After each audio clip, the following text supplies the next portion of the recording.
Alright, the book of chapter 15 talks about the Sabbath year. At the end of every 7 years you shall grant a release, and this is the manner of the release. Every creditor shall release what he hath lent to his neighbor.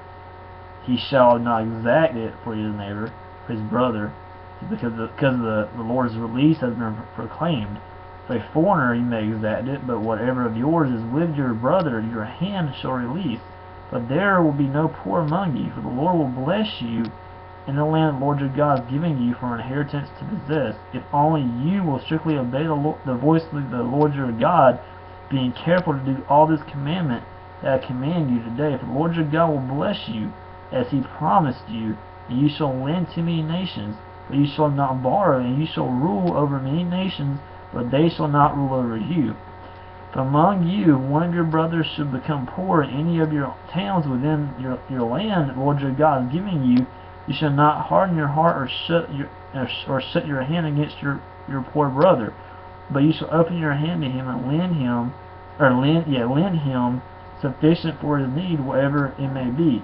Take care lest there be an unworthy thought in your heart, and you say, the 7th year, the year of the release is near, and your eye look grudgingly on your poor brother, or hateful, and you give him nothing, and he cry to the Lord against you, and you be guilty of sin.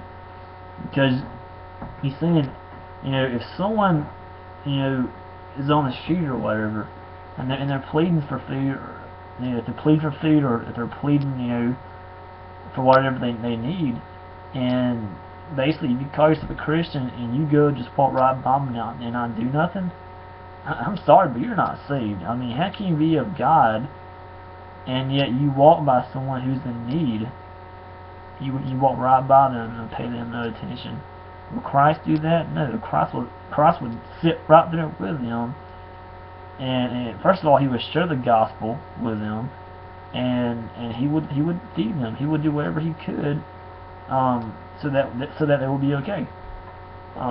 So I mean, it's kind of like it's kind of like the other day when I went to go get something to eat at Taco Bell, and I seen this family and over behind a Payless, and it was a lady, her husband, and their two children, and I went by Taco Bell, and I just felt like God laid on my heart to give them something to eat. So I went by there since it was the only closest restaurant around, and got them something to eat. And I went over there and gave it to them, just because I love God and I want to do what's right, and that is right, is to go and feed those who don't have nothing, man. And I went and gave them food so that they could eat, so they had something to eat. And their little son came up to me. I said, "Hey man," I said, "how are you?" He goes, "I'm doing good." And I said, "Are y'all hungry?" He goes, "Yeah." So I gave them their food. And I said, "How you doing?" He goes, "I'm doing good." I said, "Give me a 5, man." So he gave me a 5, on the hand, and I gave them all a hug, and then I left, and it's just amazing how God works. I mean, it really is. And when I think about that, in Hebrews it talks about how angels can appear as people. How sometimes you could be entertaining an angel and never know it. And that's true. So that's what he's saying here is, if you're truly going to be of me, you go out and you feed the poor. You go out and help others, because you can't call yourself a follower of Christ if you're not going to go out and help the poor. If you say you're a Christian, you have to go out and help those who are in need. You can't just go walk. You just can't walk by them in the street, and not do nothing.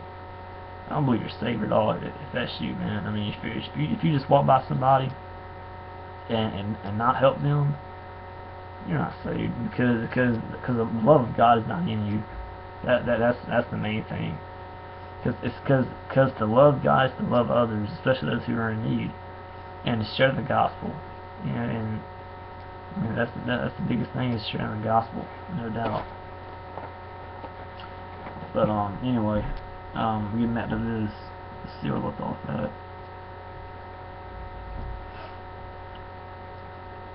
Let's see here.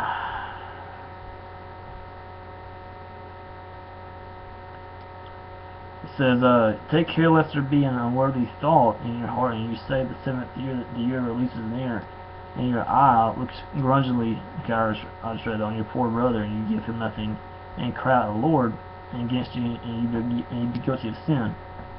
You shall give to him freely, and your heart shall not be grudging when you give to him.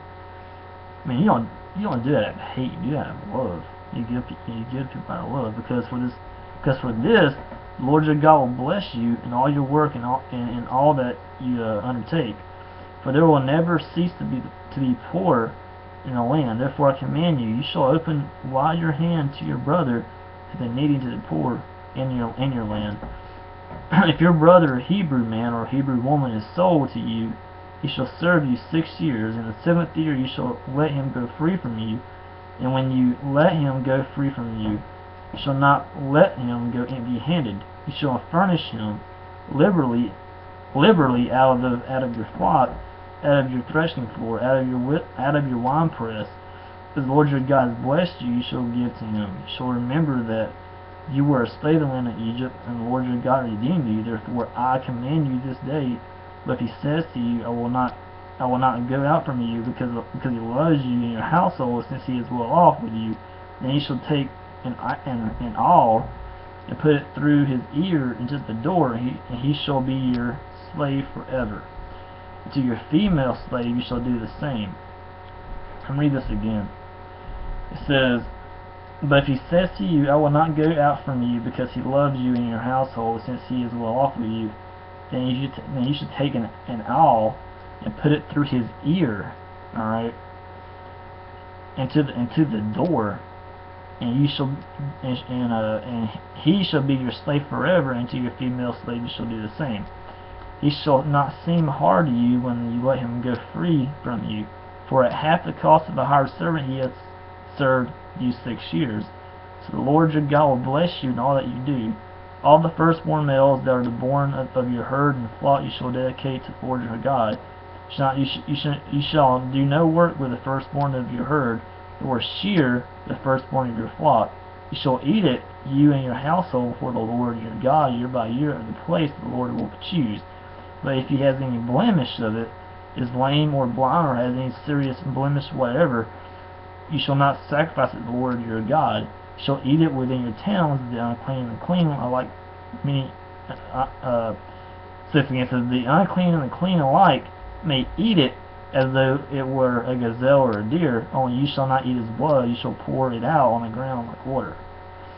So 15 is basically talking about the Sabbath year, and God's telling the Jews how to recognize the Sabbath year, and how to do things to recognize the Sabbath, pretty much, which is 15. I mean, that's what it talks about.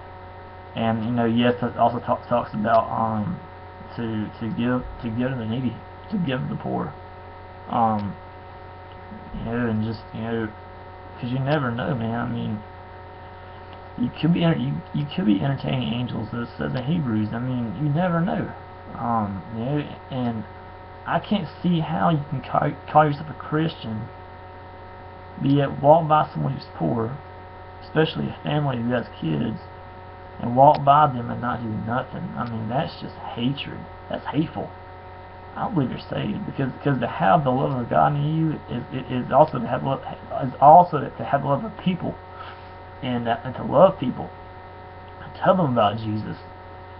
And if someone's hungry, you give them food. If someone needs help with anything, you help them, because you love God, and to love God is to love others. And that's what being Christian is all about. It is loving God, repenting of sin, living for Him, man. and loving others and telling them about Jesus and what He did on the cross and through His resurrection, so that they can come to Christ for salvation. But yeah, anyway, that's 15, and we'll be right back with 16 in a minute.